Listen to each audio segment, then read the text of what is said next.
Ogene mmadụ jụrụ m kedu ụdị ọyị mmadụ ga na-eme, kedu uru na ọghọm dị n'ọyị.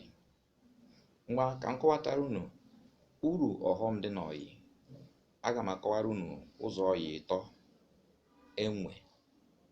Ọyị nke mbụ bụ aga m eji anụmanụ Chukwu kere eke wee kọwatara unu ka akparamagwa mmadụ si dị.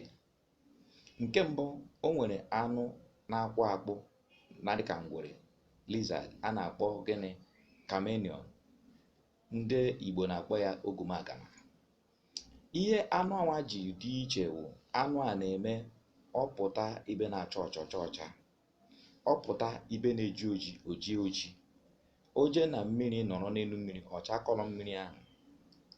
Then ya wụrụ na mmadụ na ụdị mmadụ, o nwere ndị dị otu ahụ, o nwere ụdị ọyị ị ga-enwe. Ọyị ahụ bụ ihe ọbụbụ, that is, ịghọta ya na-adị very difficult. Ịpụta ịma ama nke ihe ejide aka si n'ọyị nwawa agwa ya, ọ dịka ogumagana. Ụdị ọyị awụ ọyị bụ na ụbọchị anyị egbugu ọ anyị ejide gị, ọ ụbọchị onye kote okwu ịma ama ịmasị n'ọyị nwa mere ya.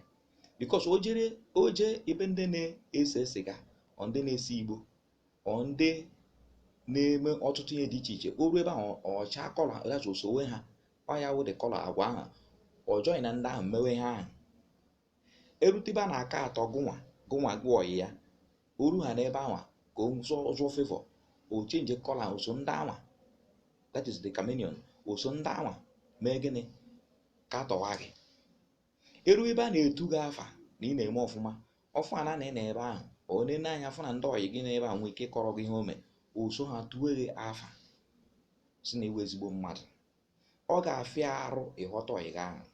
And achọrọ m ka unu mara na ọyị ọbụla mmadụ ada aghọta, ọ bụrụ na out of 100% ịghọtawuro, at least ịchịtahụwuro 40, wepụrụ ya 60, ịma na ọyị ahụ bụ egịnị, a chameleon, ogumagana. All the difficult agwa ya dị nkịrịka. You can never tell a story of your friend, even small. Ihe ịma aka ịkpawuru story ya, kọwawuru story ya, ịmara na onye a nje igbugu, ọ ya egbugu anyhow.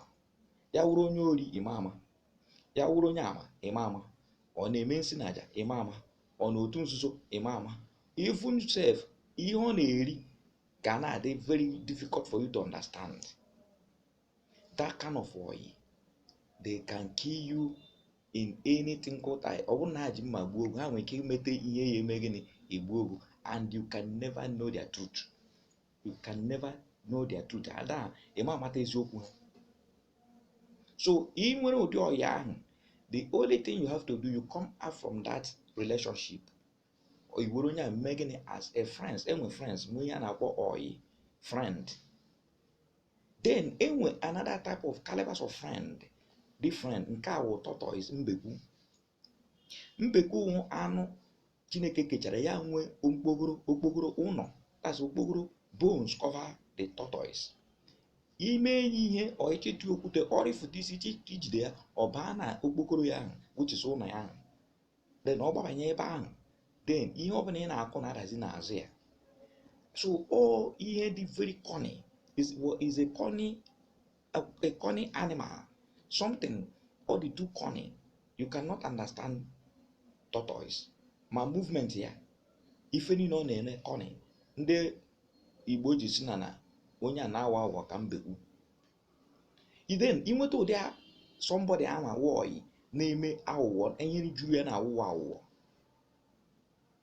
And that aghụghọ, ife dị n'ime aghụghọ asị dị ya, ife dị n'ime aghụghọ wụ gịnị, wayo dị ya, ekworo dị ya, anyụkwu dị ya. You can never understand that your friend.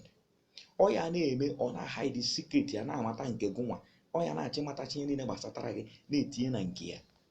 Mana for him or her to tell you his own distance, due to onye aghụghọ, ọ ma agwa gị. Ọ ya enwewuru ego, unu gị na ya na-ata gị, ọ na-anaghị nke gị na-eri. Ọ ya emewuru to rule you down, that's ka ịda ka ị nwa na-agbago. Ọ ma na-agwa gị eziokwu. Ọ ya afịa arụ ihe ị jụrụ ya, ọsa gị truth. Ihe ejide dị ihe n'aka, o were aghụghọ kọva sị na ọ wụrụ ụtọ ahụ. in fact ọ bụrụ na ọ dị na agbụrụ nwaanyị na ụdị nwaanyị anyị enwecha ọyị nwoke 20 mana ọ na-epretendere ọyị ya nwaanyị na-asị na onwerekwa nke ya nwe,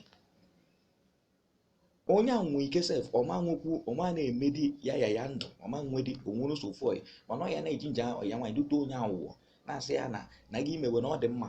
The person ya na-epush you to the that is different kinds of problems. Onye aghụghọ, you can never get anything good from that person. Ihe onye aghụghọ na-eme ọghọrịcha gị drop pụọ, o nwere ihe ọma ihe enweta from onye aghụghọ. Onye aghụghọ, who is this top person mere gị fe, onye aghụghọ na-arụ obi ya hide that okpokoro azụ njikọ nji mara gị atụ bụ gịnị, obi ya, heart ya, that is ihe ọ bụla ị na-eme dị ya n'obi. Aghụghọ ka ọ eji na-eso ọma kwụfute ya, ebe njide ya ọmịa zuo ya